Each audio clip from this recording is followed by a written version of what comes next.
Yep. To, because it's just kind of like lobbing grenades. That's right. And so much can be misconstrued. You know, the emphasis or the punctuation or the curtness of it could be totally misconstrued, and so somebody on the other end is not receiving as intended. So starting it off, and then give them a heads up, like, hey, how do you prefer communication? Do you want to continue with phone calls every other day, text updates, whatever that may be? But then I can use that when I receive text from the team and coach them. Like, hey, this is the way it was received on my end. Yep. How did you mean it? Yep. Okay, let's turn that a little bit. So use it as an opportunity to coach them. Correct. I love it. Correct. Because maybe nobody's giving them the feedback. Right. And mine mine necessarily not be perfect, but I'll ask the same thing. Is there anything you would critique about mine? And again, it creates that dialogue, and because technology can be a barrier for some that want that gap. It's a protective space, right, in which they can, lob ideas or things, versus really connecting.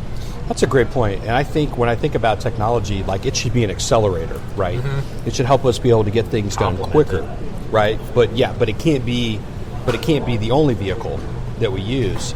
But, you actually bring something up, Damon, that I think is really important, and, we see it in our kids. Like, they are a texting generation, right? I mean, there's a lot of texting going on, right? So I think a lot of companies have figured out that, look, if we want to engage our employees, if we want to be viewed as, cutting edge and on trend and all those things, like, you've got to adopt technology, right? Yeah. And one of those pieces of technology is obviously a text, right? Or even people who, use hot schedules. Yeah.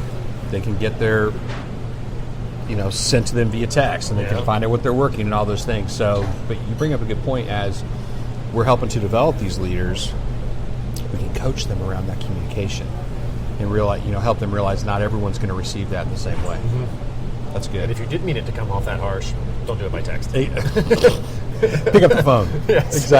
Exactly. That's awesome. I love it. All right, so now we're going to get into some questions that are a little more fun. Okay. So I would ask you about your hometown restaurant, but since you've lived in 7 countries, probably not a fair question for you. But what is your go-to order at your favorite restaurant? Man, we're here at Dahlia's. We are at Dahlia's today. Chicken fried steak with the jalapeno gravy is the go-to. When we were living abroad and we'd come back to Texas, there was a chicken fried steak over at Spring Hill Cafe in Pflugerville. Nice. That is just comfort food and a nice cold Shiner beer. Yep. And that's right. You do like Shiner. Yeah. That's right. I knew that about you. Yeah. So I've got that reputation. An enthusiast. That's right. But, nothing beats just a good cheeseburger. I think, it's simple, easy to mess up, hard to get just right. So what's your favorite cheeseburger? I'm going to really put you on the spot. At Hop Dottie, it's the Diablo. But I love the Diablo. Yeah, sweet, spicy, as a great burger. I think my favorite greasy spoon cheeseburger is Top Notch. Okay. I'll burn it. So have you ever been up to Andice? Absolutely. Okay, there's a little general store. Yeah. They have a jalapeno cheese. It's a green chili cheeseburger. You've got to try it. Done. If you love cheeseburgers, go up there. It's like their old general store. Yeah. You walk. It's super small, right? Yes. It's maybe like a quarter of this patio. I've been through there. I was on a motorcycle ride with 12 Williamson County sheriffs. They weren't chasing me. We were on a motorcycle together. We stopped there. I was like, this place is in the middle of nowhere. It is. Super cool place. So if you ever, I think it's called the green chili cheeseburger. If you have a chance, try it. Try it. Excellent. Thanks for the recommendation. Like a hatch chili. Anyway, it's just amazing. So awesome. So as you think about your entire career, what do you know now that you wish you would have known when you began your career, when you first started? Good question. I don't think I would change anything. The reason is, what I know now, I wasn't ready to receive at that age. I needed to go through that path. I needed to make mistakes. I needed to take wrong turns. I needed to discover. Yeah. And I wouldn't have changed a thing. If I were to look at myself 20 years ago, it's like, enjoy the ride. Love it. Love really, it. it's not about. It's a big picture. Yep. This is It's a a long marathon, life. not a sprint. It's a long life. You know, and just enjoy the view along the way. Yeah. That would be it. That's fantastic. I love that. And I hope everyone listening understands that too, because it's so easy to get caught up in what you're doing and that you don't get a chance to enjoy what it is you are doing. And I would just say, kind of, if you are in the middle of something you're not enjoying, quit doing that. Like, go find something that you love, right? Take the dogs for a walk. Just to, Absolutely. excuse me. Absolutely. Just to break it. Yes. Get a perspective. Totally. What are you curious about right now?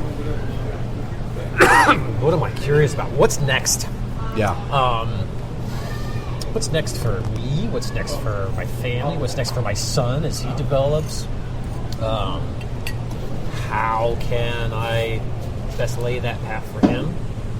How can I be best positioned? What am I doing for me? Is my wife happy?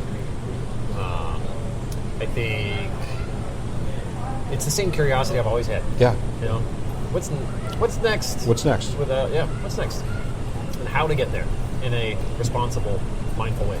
I love that. That's great. When you think about your career, and you've had so much that's gone well, successful, you've been really successful, but what's something that you failed at that you learned from? Because, we've all had failures. Yeah. We've all had things that maybe didn't go exactly the way that we thought. So what is one of those things for you, and then how have you translated that into actually helping you be the leader you are today? Yeah. When I was in France, I created that whole thing from the ground up. And Monty sent over some leadership to support, and I didn't agree with it. And you didn't really need them, did you? I felt I didn't need them. I felt I'd created the culture, the food, built the brand, internally developed the people, and into support roles wholly within the culture of the country of France, utilizing the resources that were available within the hexagon, as they say, inside the country of France. When the leadership support team came over and offered a different perspective, I dismissed it, and I wasn't open-minded to it. I challenged it. I mentioned earlier, my ego got in the way.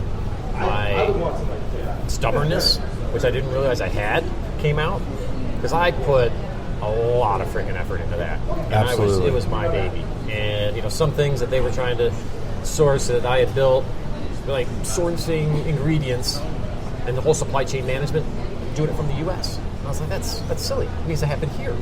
Management. My vendors don't speak English. Well, then we're going to have to get some vendors that do, so we can communicate with them. So you can focus on day-to-day operations. And I'm looking at it like country manager of 2 countries at this point, and they're kind of shrinking it down. And there wasn't a clear vision given to me to latch onto. So I put up all sorts of walls on my own, Right. and it took me a while to break those down. Yeah. And when I reflect on that, on my current role, am I remaining open-minded? Right. Am I believing that my leaders have the vision? But I'm also able to ask better questions. Sure.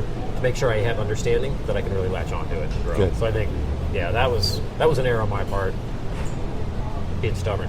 Yeah, but it was a good learning lesson, Oh, right? boy, yeah. It's now helped you, Yeah. I imagine, more than one time since then, right? Yeah. As you get your arms wrapped around new opportunities and can help others projects. when I see them putting up those walls. Absolutely. Absolutely. Because it wasn't that what you did wasn't valid. It was just they had another perspective, and they had another set of experiences that they were trying to bring to the table, right? And so, and I would bet you that now having a little bit of perspective between those two things, you probably see it differently now. Oh, absolutely. Yeah. Absolutely. Yeah. And I think the key there is staying open-minded. That's right. Having the hunger, Yeah. staying open-minded. I think that's a super valuable lesson.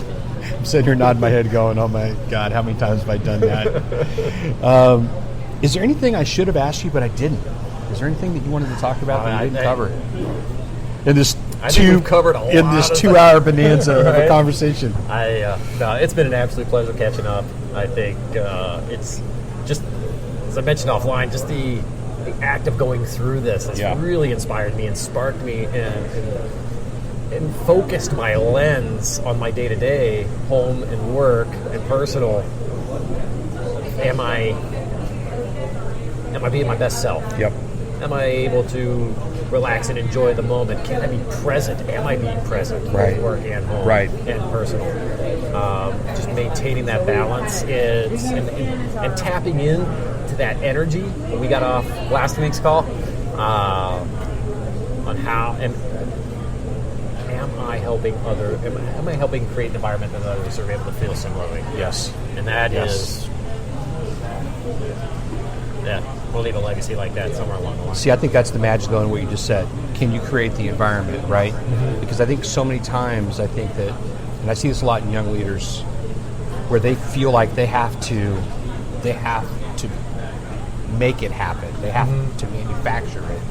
That can't be manufactured. Like, all you can do is create an opportunity, create an environment for someone to be motivated in, right? Yeah. But be able to create that environment is so powerful, so they feel empowered enough to be able to say, hey, I want that. I want what Damon has. Like, I want to know more of that story, right? And so instead of trying to make it all happen, I mean, I think back to Chipotle. I think that in the early days of the restaurateur program, what made it so successful was that it was really organic, right? As years went by, it became about the dog and pony and how do I look the best I can, instead of it being like, look, let me create the parameters for you to operate in. You do you, and you create this culture inside of your restaurant, and you're going to be successful. I think that's where the magic happens.